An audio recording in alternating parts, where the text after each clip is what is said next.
Ya, kembali lagi di channel Suara Karsa. Sekarang saya Bobby akan membahas video lanjutan dari video yang kemarin, yaitu mengenai air. Kali ini saya akan membahas tentang topik angin. Jadi mungkin dari kalian banyak yang, atau ada lah ya, yang punya keluh kesah mengenai trauma atau perasaan-perasaan emosional yang kurang bisa disingkirkan, padahal kalian tahu sendiri kalau itu tuh mengganggu. Misalnya kalian ada pengalaman buruk di masa lalu yang masih kebawa sampai sekarang, atau mungkin kalian punya sakit hati yang masih terasa sampai sekarang, atau mungkin kalian ada pengalaman-pengalaman apalah yang mungkin kalian sendiri nggak bisa melogikakan. Ini sebenarnya fenomena apa gitu. Dan di video yang kemarin saya udah bahas kalau air itu bisa menyimpan memori. Dan begitu pula tubuh kita yang 70%-nya terdiri dari air. Nah, karena 70% tubuh manusia itu terdiri dari air, kita juga bisa menyimpan memori. Hanya saja, memori yang tersimpan dalam tubuh kita, karena air yang ada dalam tubuh kita ini bersifatnya tidak netral, karena terinfluence dari perasaan kita, dari pikiran kita, kayak gitu. Jadi kita bisa melakukan semacam akumulasi memori-memori yang sesungguhnya bisa berdampak langsung terhadap keadaan psikologis kita. Misalnya kita lihat kecoa gitu. Ya awalnya mungkin kecoa itu terlihat biasa aja ya, tapi ketika dia terbang menghampiri kita, kita jadi memikirkan dia sebagai makhluk yang menyerupai monster gitu, dan mulai membangun trauma terhadap kecoa terbang. Jadi kecoanya belum terbang aja, hari-hari ke depannya kita udah takut duluan gitu. Wah ini gimana, ini ada apa gitu. Atau ya perasaan-perasaan lain lah, seperti ditinggal pacar mungkin, atau disakiti orang tua, atau sebagaimana ya yang lain-lain lah. Banyak contoh-contohnya yang gak usah saya sebutkan satu-satu. Yang jelas trauma itu banyak. Dan tentunya kalian di sini ingin menyembuhkan diri kalian dari trauma-trauma seperti itu. Kalau air gitu ya, mungkin air yang maksudnya air yang biasa kita minum, air putih gitu, itu mungkin gampang, dia netral, kita doakan dengan tulus, dia akan mengalami perubahan molekul. Tapi kalau diri kita, kan kita nggak bisa dengan sebegitu mudahnya menghilangkan hal-hal negatif itu dari dalam memori kita, kan nggak bisa. Caranya gimana? Dibiarin aja. Nyatanya kita hidup senang-senang, begitu lihat coro takut lagi. Nyatanya kita hidup senang-senang ketemu cowok yang katakanlah punya sifat-sifat yang mirip dengan cowok yang dulu nyakitin kita, misalnya kayak gitu ya. Kalau buat cewek itu nyatanya kita menarik diri. Nyatanya kalau kita mungkin ada hal-hal tertentu yang kita temui dalam keseharian kita yang menyerupai hal-hal yang dulu pernah menyakiti kita. Kita semacam ada benteng gitu, jarak. Karena kalau kita ngelompatin benteng ini, kita sakit hati, kita punya keluhan, kita merasa nggak enak, nggak nyaman gitu. Terus ini gimana gitu. Jadi di video kali ini kenapa saya membahas angin? Karena angin ini adalah metode karena angin ini menyimpan metode yang bernilai filosofis mengenai bagaimana cara kita menghilangkan hal-hal yang membekas dalam diri kita. Terpaut itu emosi, trauma, dan lain sebagainya. Intinya hal-hal yang gak nyaman lah, kayak gitu. Gimana cara ngilanginnya? Oke, pertama saya jelasin dulu.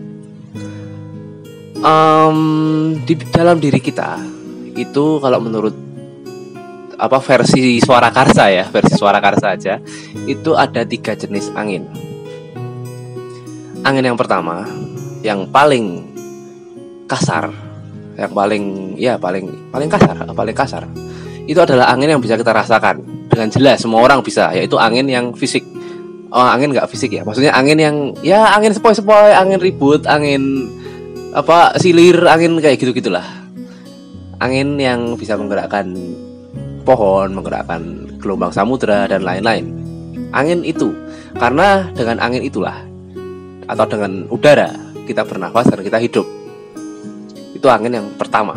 Angin yang kedua adalah angin yang nggak kelihatan dan nggak bisa dirasakan dengan cara yang normal, yaitu angin yang terpancar. Ini secara filosofis ya, angin yang terpancar dari dalam diri kita. yang menggambarkan diri kita, yaitu aura. Aura ini kan nggak kelihatan, dan secara filosofis dia itu adalah angin, wind. Dan yang ketiga adalah angin yang ada dalam diri kita, yang paling dalam, yaitu kesadaran. Kenapa kesadaran ini disebut angin gitu? Ya nanti akan ada penjelasannya. Oke, mari kita simak. Pertama, angin yang kelihatan dulu. Maksudnya angin yang kerasa di kulit, angin yang fisik. Untuk penyebutan selanjutnya kita sebut saja angin yang fisik gitu ya, angin fisik gitu. Itu kelihatan. Maksudnya bukan kelihatan, sorry, salah ngomong terus dari tadi. Bisa dirasakan secara fisik. Dan dia itu sebetulnya bisa membawa dampak-dampak terapis ke tubuh kita, yang bisa secara tidak langsung menyembuhkan kita atau melegakan kita dari trauma-trauma dan perasaan-perasaan negatif yang ada dalam diri kita.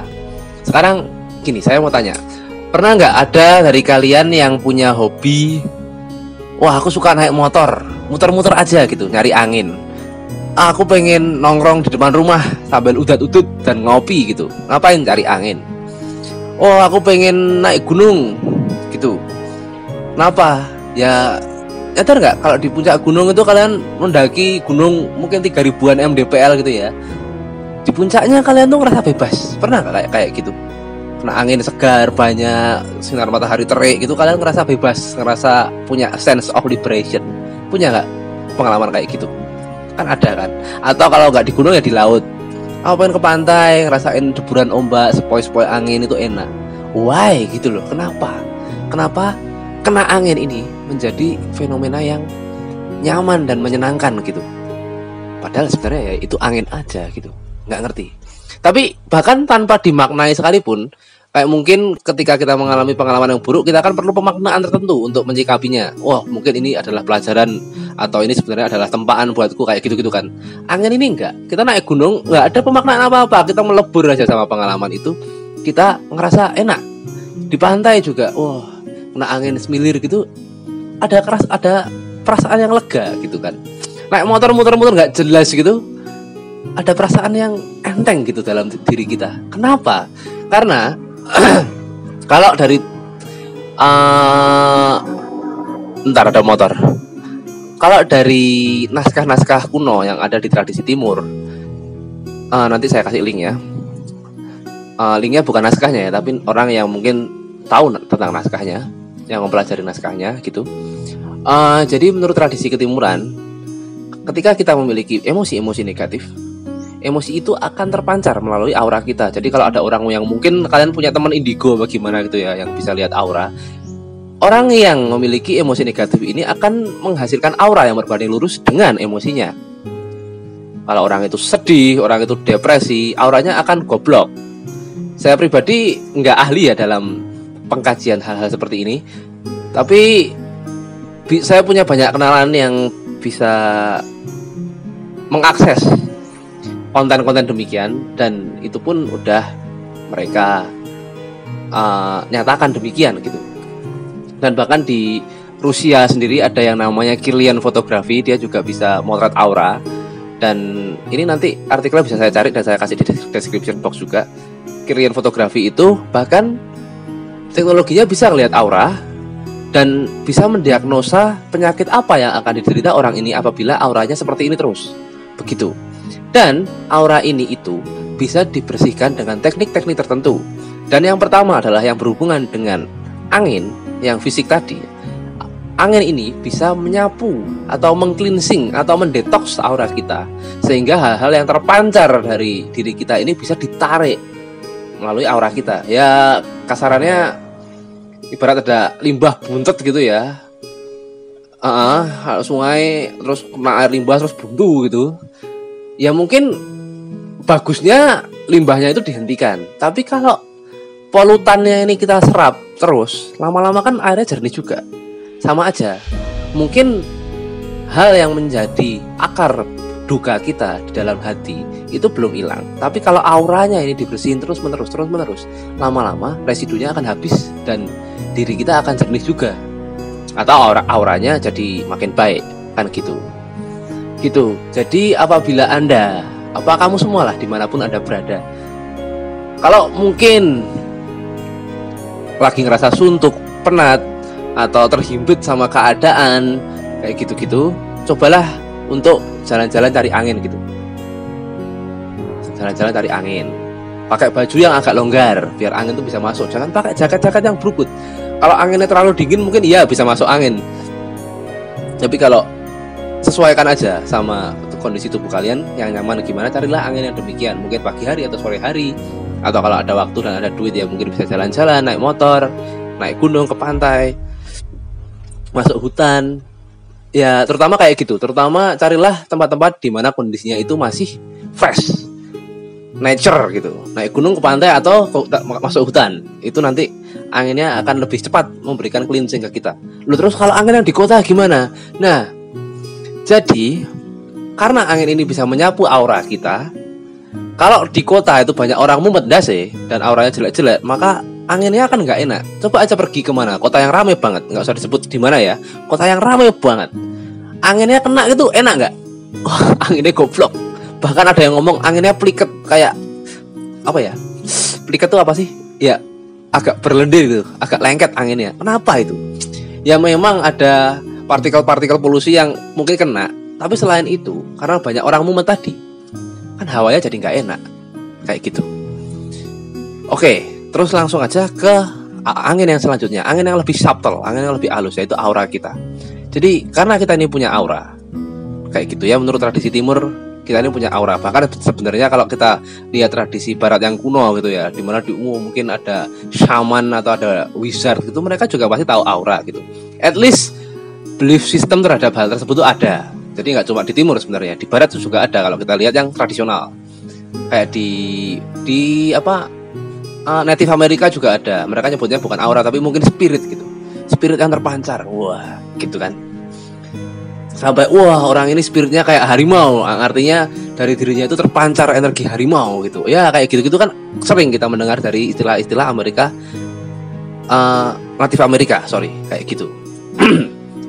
Nah, jadi ketika kita ini punya aura ini sebenarnya juga punya peran lain. Dia nggak cuma memancarkan, tapi coba, ini cewek-cewek pasti pernah ngalamin. Kalian kalau deket-deket sama orang, terlalu deket, bahkan orang itu belum nyentuh kamu pasti punya insting untuk aku mau jaga jarak, aku mau jauh-jauh. Kenapa? Ya karena sebenarnya auramu itu bersentuhan sama auranya dia, kayak gitu, bersinggungan. Dan kamu nggak mau melakukan physical touch atau nggak mau bersentuhan secara fisik sama dia. Kenapa? Karena ketika kita bersentuhan secara fisik, bahkan kayak ya senggolan, gandengan tangan, apalagi yang lebih intim gitu ya, itu sebenarnya akan ada transmisi aura yang luar biasa, transmisi energi, kinetik energi yang besar. Intinya ketika kamu gandeng seseorang, misalnya kamu gandeng pacarmu gitu ya, unconsciously kamu bakal attach sama aura dia. Begitu pula sebaliknya. Jadi aura kalian atau energi kalian itu bakal saling berotasi dalam kedua tubuh kalian tadi, kayak gitu. Nah itu yang kadang bikin kita antaranya nyaman atau nggak nyaman ya. Kalau auranya cocok ya nyaman, kalau enggak kita pengen jaga jarak. Dan kalau dipaksa ya nggak enak, atau kita bakal jadi bete, bad mood, gelisah, bla bla bla, panik bahkan, kayak gitu-gitu.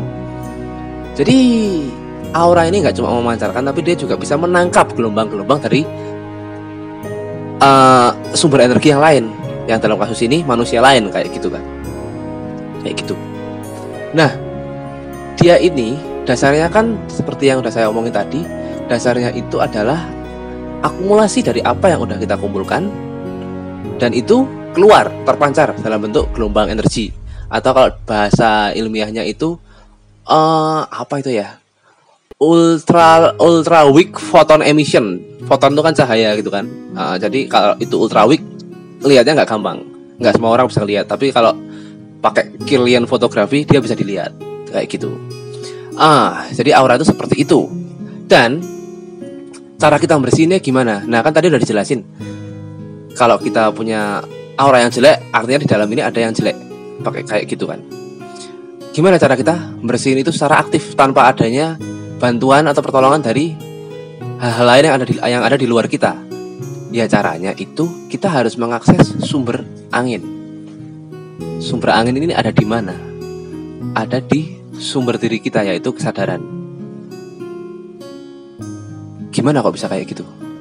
Jadi angin ini sebenarnya secara filosofis adalah hal yang menjadi jembatan yang memungkinkan kamu untuk menginfluence orang lain atau benda lain. Kayak yang udah kemarin saya jelasin. Gimana sih cara kamu itu bisa mengubah molekul air menjadi lebih positif dengan cara doa atau hanya dengan kehadiranmu? Karena intensimu aja, perasaanmu aja nggak cukup kalau auramu nggak sampai ke air itu tadi. Kalau energimu nggak sampai ke airnya itu tadi, kamu nggak akan bisa merubah apapun. Jadi kalau airnya itu jauh, misalnya kamu mendoakan air yang ada di lantai 3, tapi kamu ada di lantai 1 gitu ya. Ya kalau auramu atau energimu nggak nyampe sana, ya nggak akan masuk apa-apa, nggak akan ada efeknya. Kalau sampai bisa kayak gitu.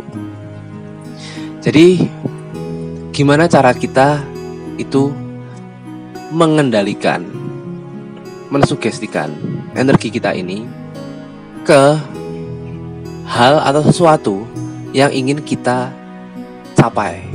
Caranya itu adalah dengan kesadaran, dengan rasa yang sadar, kayak gitu. Jadi seperti yang udah saya omongin di depan tadi ya, angin itu bisa menggerakkan gelombang, angin itu bisa membersihkan, angin itu bisa menggerakkan. Dan oleh karena itu, secara filosofis angin itu dilambangkan dengan energi yang mengendalikan jagat raya. Mungkin bukan angin yang kita rasain sehari-hari ya, tapi angin yang membuat planet-planet itu berotasi pada porosnya, angin-angin kosmik lain atau gravitasi, energi-energi yang seperti itu yang nggak bisa disentuh tapi ada. Itu disimbolkan dengan sebutan angin secara filosofis, kayak gitu. Nah, dalam diri kita ini itu juga ada sumber angin yang disebut dengan kesadaran. Kesadaran ini bisa meraba seluruh organ dan juga segala sesuatu yang ada dalam diri kita, sehingga bisa dirasakan, bisa diamati, bisa diobservasi, kayak gitu. Kan di video yang kemarin, yang video pertama yang mengenai video yang 1 jam itu ya, saya kan udah jelasin kalau misal kamu pengen mindahin sesuatu, pertama kamu harus punya pengetahuan dan juga kekuatan. Pengetahuan bahwa ada benda itu dalam dirimu. Jadi anggaplah kamu punya trauma, kamu harus bisa menjangkau trauma itu. Caranya gimana? Ya dengan kesadaran. Kalau kamu nggak mau menyadari itu, kamu nggak mau merangkul dia dengan total awareness gitu ya, dengan full consciousness, maka kamu nggak akan bisa merubah apa-apa. Jadi stepnya adalah kamu bisa sadari dulu di dalam dirimu ini ada apa, dan coba sugestikan itu supaya dia itu sembuh. Terima dulu, terus bilang, oh nggak apa-apa, itu pengalaman udah lewat, atau oh ya udah mau gimana lagi, atau ya udah sabar aja, kayak gitu. Pertama, kamu harus megang dulu si traumanya ini, perasaanmu ini apa. Kalau kamu ngerasain nggak enak terus langsung aja bilang nggak apa, aku kuat, itu nggak bisa. Sugestinya itu harus direct kena sama perasaan itu, gitu. Kamu harus sadari dulu, kamu harus mengelola itu dulu. Ya mungkin ketika kamu menyadari itu, kamu akan menangis, atau kamu mungkin akan meluapkan emosi itu dalam bentuk yang nggak tahu apa. Tapi itu perlu terjadi, kayak gitu. Nggak apa-apa, itu bukan hal yang buruk, kasarannya kayak gitu. Jadi intinya, orang yang udah bisa mengakses seluruh hal yang ada dalam dirinya ini, dia bisa mengendalikan dirinya layaknya angin itu mengendalikan jagat raya, kayak gitu. Apabila kamu udah punya kesadaran penuh terhadap tanganmu, kamu bisa menggunakan tanganmu sesuka hatimu. Begitu pula apabila kamu udah punya pengendalian penuh terhadap perasaanmu, kamu juga bisa kendaliin itu. Jadi nggak apa. Mungkin kalau sekarang belum bisa, ya namanya juga proses. Kan kayak gitu. Apapun itu nggak akan ada yang namanya terjadi dalam satu malam. Kayak gitulah. Anggap aja kita ini, ya semua manusia butuh proses. Nggak ada yang instan. Coba aja dilatih. Karena semua orang itu nggak terlahir sama juga. Ada juga yang proses cepat, ada juga yang lama. Tapi intinya itu tadi. Jadi kita sekarang udah tahu kalau ada at least dari 3 jenis angin yang ada dalam diri kita. Itu ada 2 penyelesaian terhadap masalah-masalah. Yang pertama, kita bisa cari external source buat membantu kita menyembuhkan diri, seperti nyari angin, jalan-jalan, gitu-gitu tadi. Dan yang kedua, kita bisa mengakses luka batin kita dari dalam, supaya kita bisa membersihkan itu. Dan kalau dilakukan dua-duanya, makin cepat, kayak gitu. Oke, jadi sepertinya videonya cukup sampai di sini dulu. Setelah ini saya mau membahas video mengenai segala cara atau cara-cara lain untuk menetralisir energi-energi negatif dan juga emosi-emosi negatif dalam diri kita yang berhubungan dengan elemen-elemen lain, kayak gitu. Ya, jadi gitu dulu aja ya. Sampai jumpa di video selanjutnya. Dadah.